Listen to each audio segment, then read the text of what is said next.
자, 비대면 강의 세 번째 시간입니다.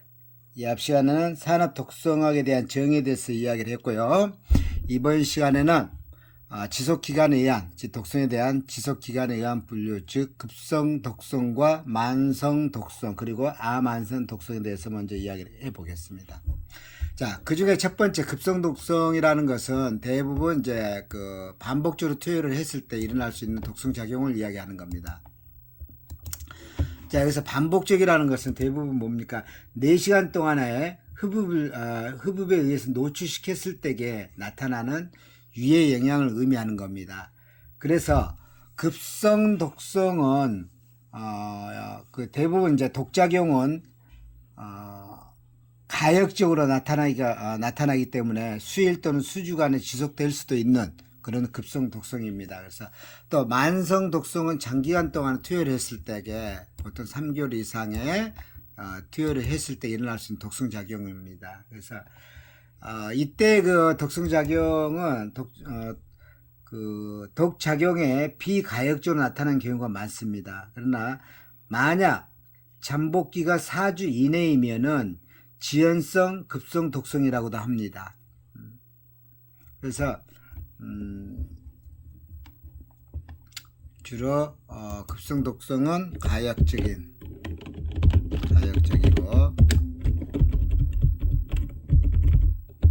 만성 독성은 비가역적이다.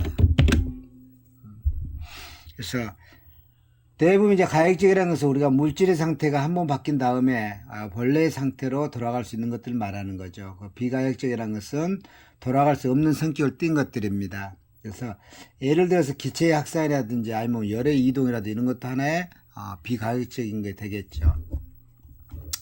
자, 그리고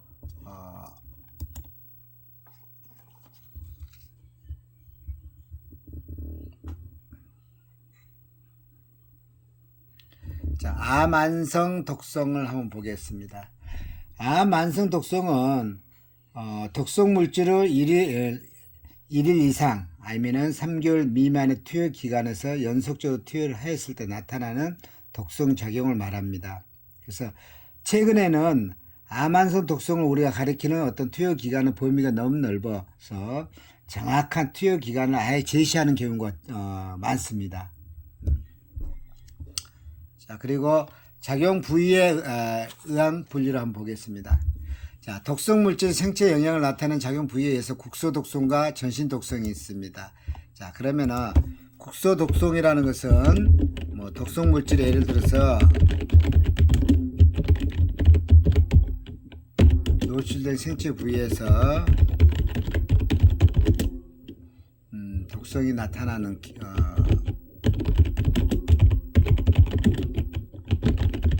경우라고 할까요?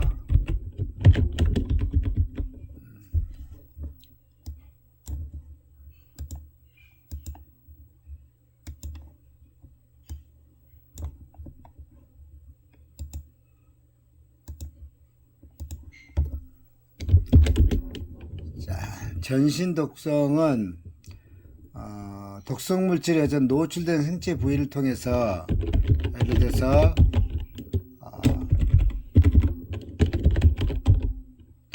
흡수된 후에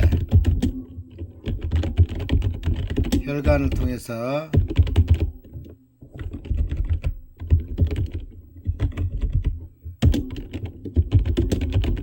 각 장기로 이동한 후에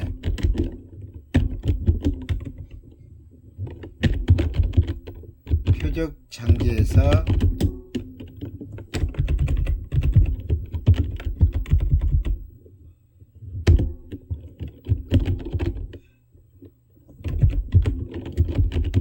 독성을 나타나는 경우.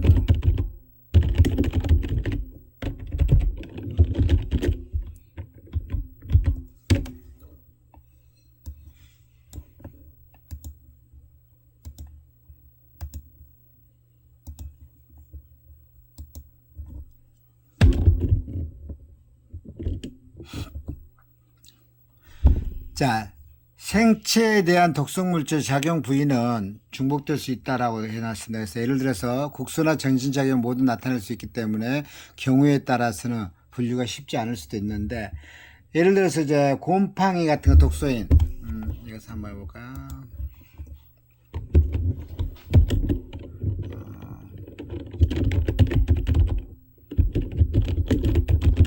주로 뭔가요? 아플라톡신.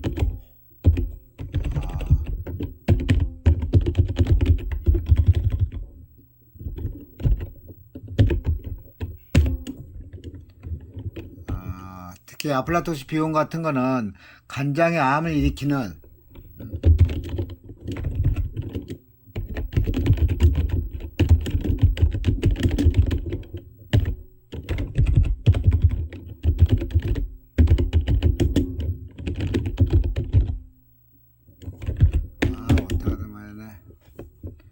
동시에 어떤 국소작용도 나타날 수가 있습니다.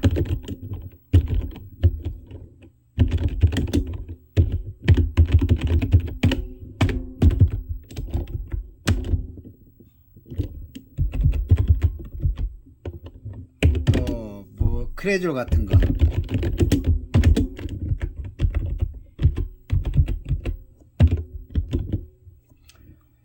크레졸은 처음에 그 노출 시에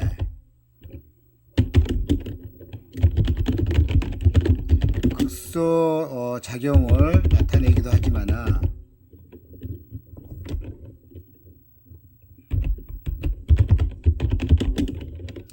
피부라든지 아니면 점막을 통해서 흡수된 후에는 전신작용으로 나타냅니다.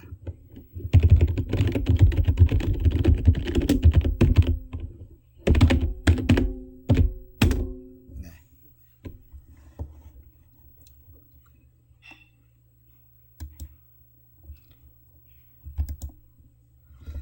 다음은 유해 물질에 의한 생리적 작용에 의한 분류를 한번 보겠습니다. 뭐 피부와 점막에 작용해서 부식작용을 한다든지 수포를 형성하는 물질이라든지 아니면은 수용성 여부에 의해서 호흡기관에 작용하는 부위가 달라진다든지, 이 중에 알데히드 아니면은 더스트, 미스트, 뭐 암모니아 같은 크롬산, 아흔산가스 등에 해당이 되고, 그래서 주로 이제 자극제라는 것은 고농도로 존재하는 곳에서 호흡을 하면은 호흡이 정지되고, 또 구강을 호흡하면은 구강에서 치아 산식증 같은, 즉 구강 내에 작용하는 산에 의해서 직접적인 영향을 받아서 생기는 질환입니다. 그래서 황산과 질산, 뭐 염산 이런 것들이 증기를 자주 취급하는 환경에서는 거기에서 일하는 분들이나 아니면은 레몬 같은 오렌지 등 유기산의 함량이 높은 음료나 아니면은 음식 혹은 탄사 음료를 자주 섭취하신 분들은, 또는 드물게는 구토를 반복할 경우에 이 산에 의해서 산식증이 발생되기도 합니다.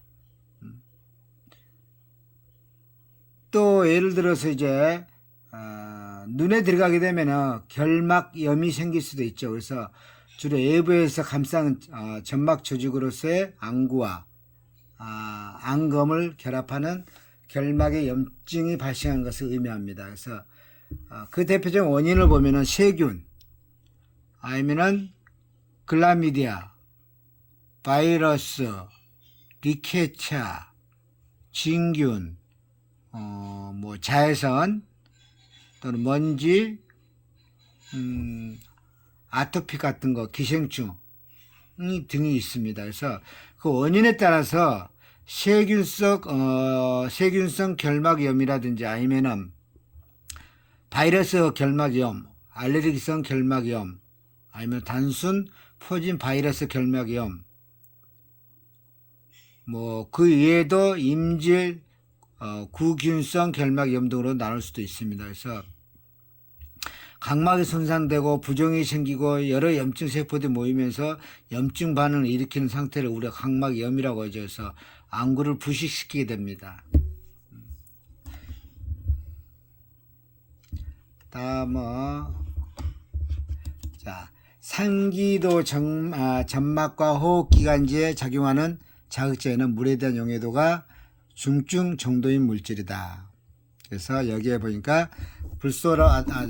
불소라든지 염소, 브롬, 요드, 염소산화물, 뭐 디메틸, 황산염, 3염아인, 5염아인, 오존 등이 해당이 된다. 그리고 호흡기관에서 세기관지, 즉 종말세기관지와 폐포, 점막에 작용을 하는 자극제는 주로 이산화질소라든지 3염화 비소, 포스겐 같은 것들이 있습니다. 그리고 가장 심각한 자극제라고 할 수도 있죠.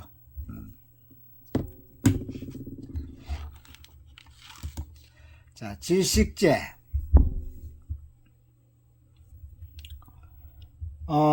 그 질식제는 산소가 호흡기관과 혈액을 통해서 또는 각 세포에 공급될 때까지 일어나는 메커니즘을 의 작용에 의해서 산소가 공급되는 것을 즉 방해하는 물질을 우리가 말할 수 있습니다.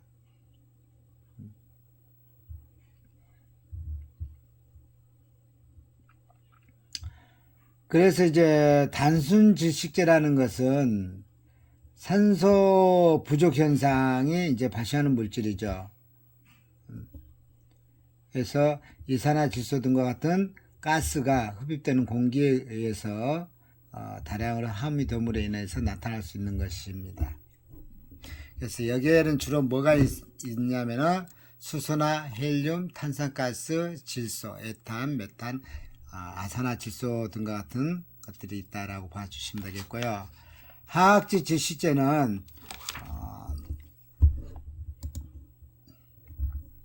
주로 CO라든지 아니면 메틸아닐린 아니면은 그 항화수소, 톨루이든 같은 것들이 해당이 됩니다. 자, 다음은 마취제와 진정제를 잠깐 보겠습니다.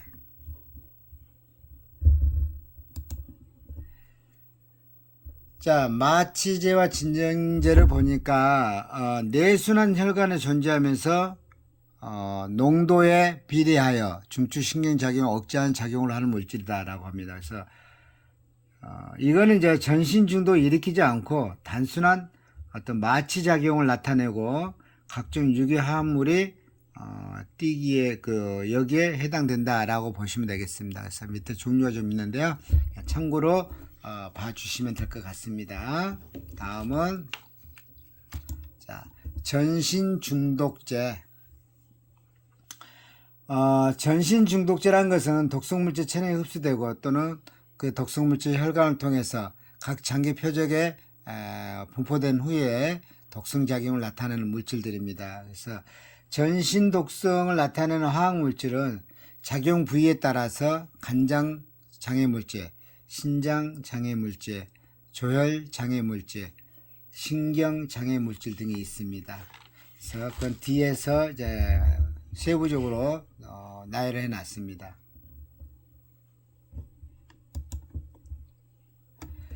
자, 간장 장애물질, 주로 이제 할로게나탄화수소 또는 독보소스의 유독성분, 아플라톡신 같은 거, 그리고 신장 장애물질은 할로게나탄화수소, 우라늄 같은 거, 조혈 장애물질은 벤젠, 백혈구수조 감소한다든지, 그리고 TNT, 니트로톨루엔 같은 TNT, 그리고 납, 신경장애물질 망간수은 같은 거, 그리고 유독성 금속물질, 중금속이죠. 납수은, 카드뮴, 뭐 안티몬이라든지 망간, 유독성 비금속은 비소 같은 거.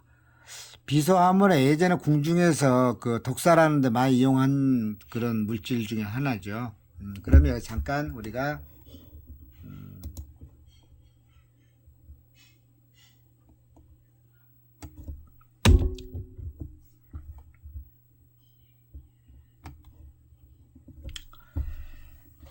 조금 전에 있던 것 중에 할로게나탄화수소다라고 하면 우리가 뭡니까? 할로게나탄화수소 대부분 탄화수소의 수소 원자를 할로젠족 원소로서 치환된 화합물을 우리가 통틀어서 그렇게 부릅니다. 그래서 대부분 뭐 아이오도 폼 같은 거, 염화비닐 같은 거 여기에 해당되고,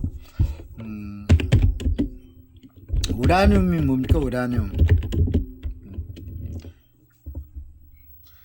우라늄이란 것은 이제 지각에서 우리 지각에도 약 2ppm 정도 구성하고 있습니다. 그리고 중요한 어떤 우라늄 광물로는 역청 우라늄 뭐 여기까지는 알 필요 없는데요. 그냥 한번 또는 우라늄 나이트 그리고 카노타이트 등등 종류를 가지고 있고요. 그래서 이거 우라늄 하면 우리가 대표적으로 뭘로 알고 있나요? 가장 중요한 건 뭐죠? 핵 연료의 공급원이죠.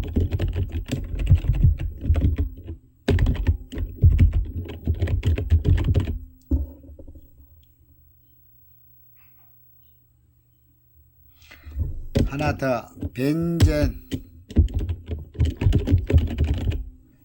벤젠은 6개의 어떤 탄소가 정육각형의 평면을 이루면서 그 탄소에서 하나의 수소를 결합하는 형태죠. 그래서 화학적으로는 매우 안정적인 물질입니다. 즉 방향족 탄화수소라고 하죠.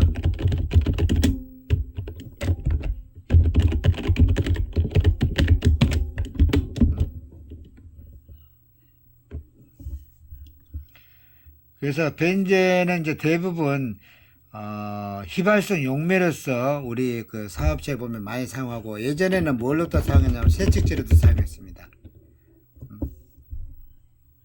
근데 이거의 주 원인이 뭡니까? 백혈병. 이제 점차 다른 화학물질의 합성을 위해서 원료로도 다양한 산업에서 광범위에 사용되기도 했죠. 그리고 하나 더 해보면은 TNT 같은 거.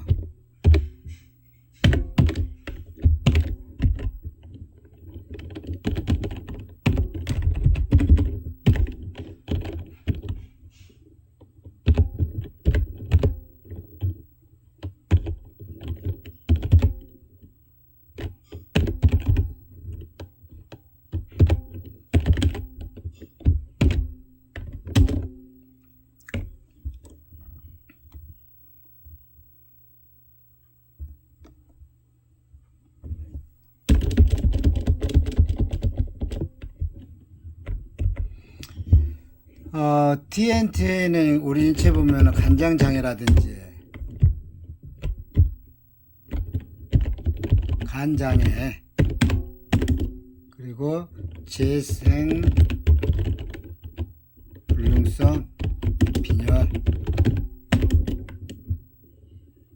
그리고 현기증이라든지 또 청색증도 해당이 되겠네요.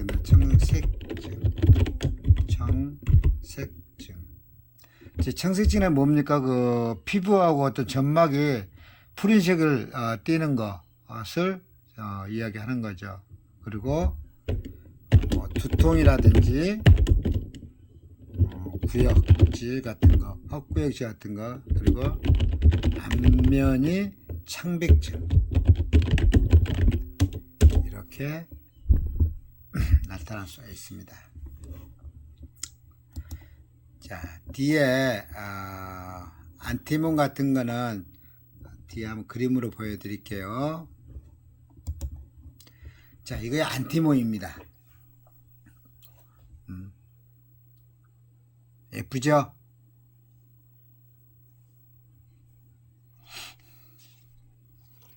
그래서 안티몬은 우리가 위에 이어서 8대 중금속 중에 하나입니다.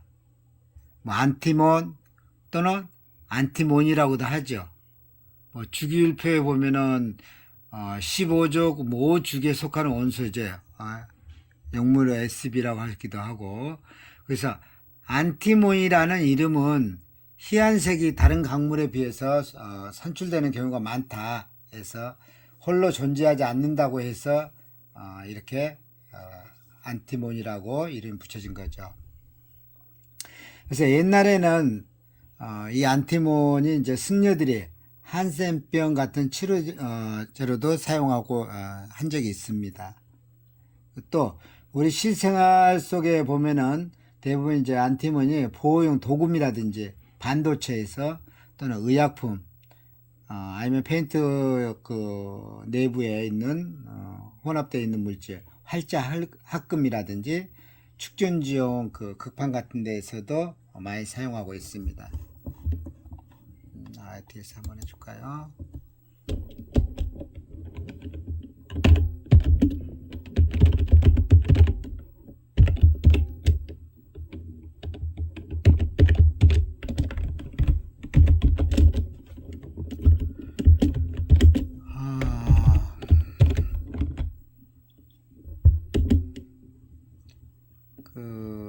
실생활 속의 안티몬을 보면은요,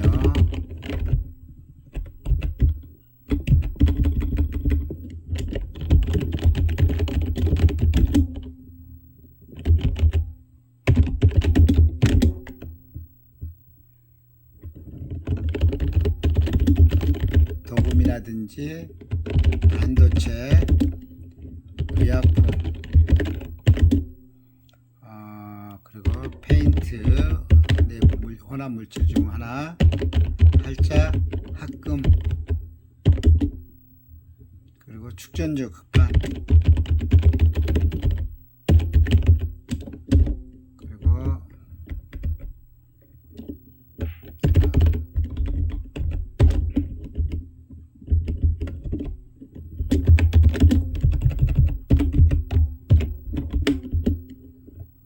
주로 이제 그 안티몬은 위험성이 독성이 매우 강합니다. 그래서 소량으로도 어떤 두통이라든지 어지럼증 등이 나타날 수가 있습니다. 그래서 주의해서 우리가 취급을 해야 됩니다. 그래서 허용량을 보면은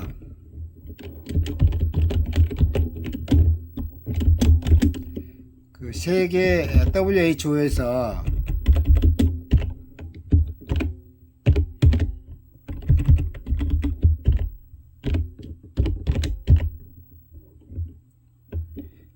여기에서는 그 안티몬 최대 허용량을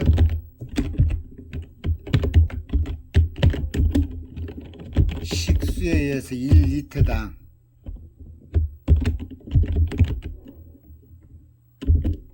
20 마이크로그램으로 잡고 있습니다.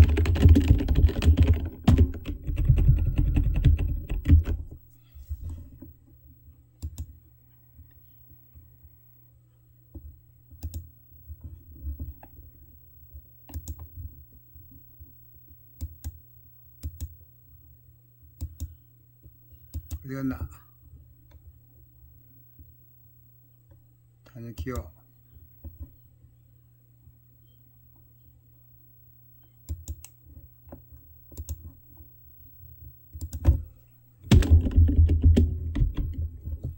이렇게 잡고 있다. 자, 이것은 이제 뭐 독버섯의 종류인데요. 그냥 지나가고요. 자, 각 분류 입자성 물질에 해당하는 먼지인데 이건 나중에 대면 강의에서 이야기를 해드리겠습니다. 뒷장도 그렇고요.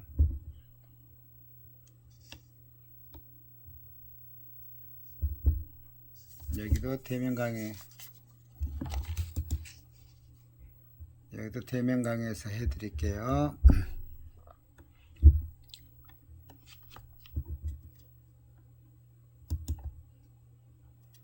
성면인데요. 성면 사문석이죠. 성면의 이제 대부분 이제 원성면, 갈성면, 백성면, 뭐 청성면 여러 가지가 있는데 가장 많이 사용하는 것 중에 하나가 원성면이죠. 원성면이 좀 많이 사용하고 있고 이것도 나중에 대면 강의에서 자세하게 좀 해드릴게요. 이 부분은요.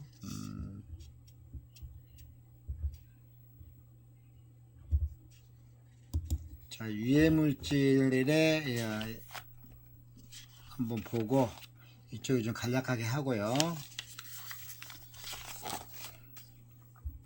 자, 우리가 유해물질 노출 경로를 보면은 좀 호흡기 계통이라든지 피부 계통이라든지 아니면은 그 소화기 계통 이렇게 나눌 수가 있는데, 유해물질의 첫 번째 보니까 공기 중 분산되어 있는 유해물질은 호흡기 폐포를 통해서 체내로 침투된다 라고 되어 있습니다. 그래서 보통 이제 폐포는 약 3억 개 정도이고, 이제 총 면적이 총 표면적이 70제곱미터 정도인데, 여기에서 우리가 산소와 이산화탄소가 가스 교환 작용을 하게 되어 있죠. 그래서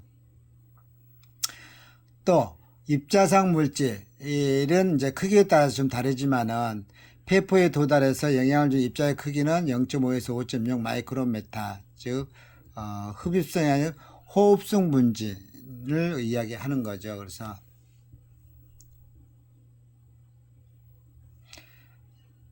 폐포에서 대식세포에 의해서 분해된 후에 임파관을 통하여 폐문 임파선으로 운반된다. 대식세포다.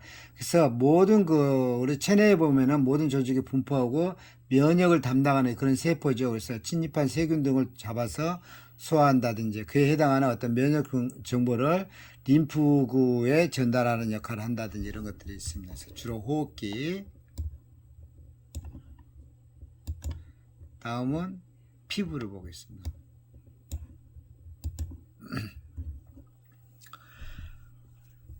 공기 중에 화학물질과 접촉해서 발생될 수 있는 것들. 그런데 이제 밑에 한번 볼게요. 피부 면적의 약 1.9제곱미터이고, 그리고 피부를 통해서 일어나는 호흡작용은 전 호흡량의 15%를 차지한다. 그리고 이제 이에 잠깐 보면은 공기 중의 화학물질들과 접촉하고 있는 부위로서는 겔라틴층과 각질층이 보여주고 있다. 표피에서. 다음은 이렇게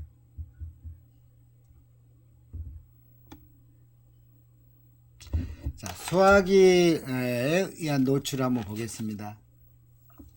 여기서 가장 중요한 거 이제 이장관에서 모든 걸 흡수를 하게 돼 있죠. 그래서 음식물을 혼합하거나 아니면 첨가돼서 이장관에서 흡수되고, 그 호흡기로 들어간 유해 물질이 객담, 즉 가래에 섞여서 소화기관으로 들어갈 수가 있습니다. 그래서 소화기관을 통해서 체내에 흡수되는 유해 물질은 우발적인 노출과 고의적인 섭취에 의해서 발생될 수 있다라고 합니다. 그래서 뒤에 좀만 더 하고 할게요.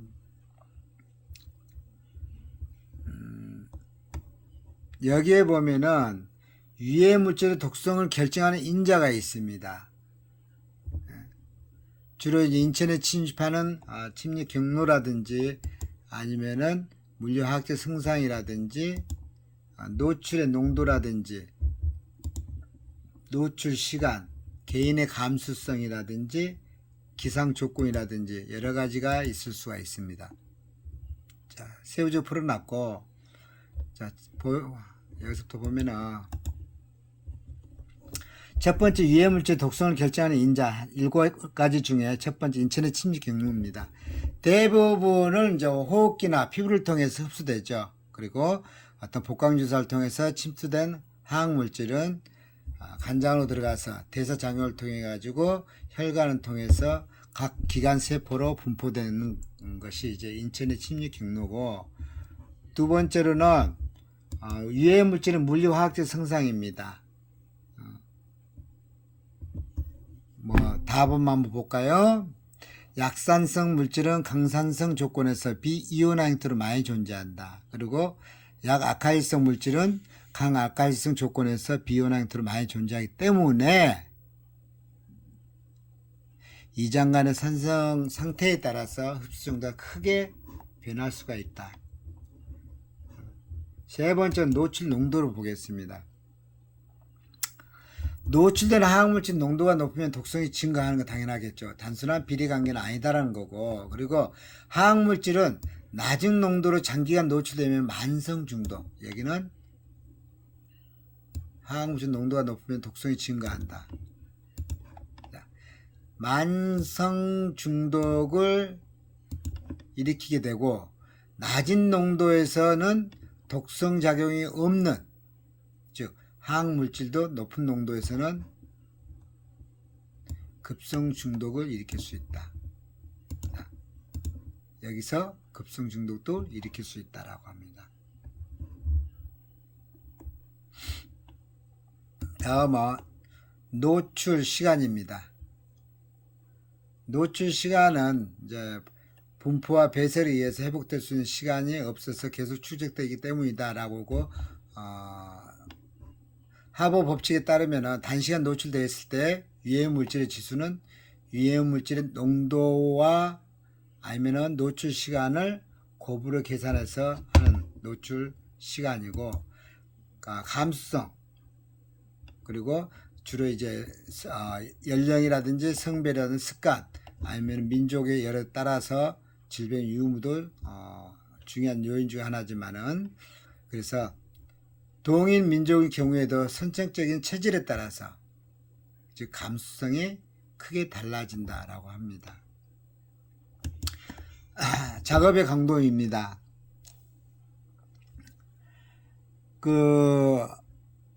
이제 제가 좀 진하게 해놨는데, 보통 사람이 휴식 중에 1분간에 이용하는 산소 소비량은 약 250ml입니다. 그리고 여기서 만들어지는 이산화탄소 즉 CO2량은 약 200ml이다. 그리고 밑에 답은 근육 활동을 하면 신체에서 산소 요구량이 현저하게 증가하게 되겠죠.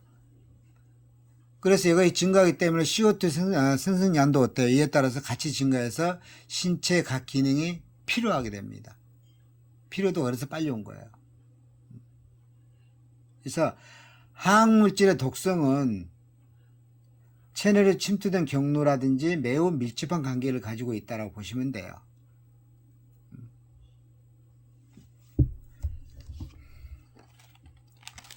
자, 그리고 기상 조건, 고온 다습한 여름 장마철 많이 발생하는 건 당연한 거고요. 기온 역전 같은 것도 마찬가지고 무풍 상태의 기후 조건에서 많이 발생한 것도 그렇다라고 봐주시면 되겠습니다.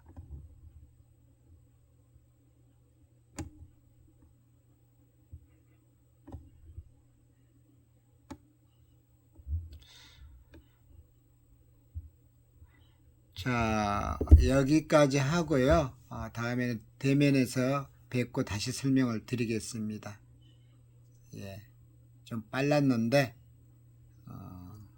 좋은 내용을 좀 많이 전달해 드렸으면 좋은데 다음에 뵙고 말씀을 드리겠습니다. 수고하셨습니다.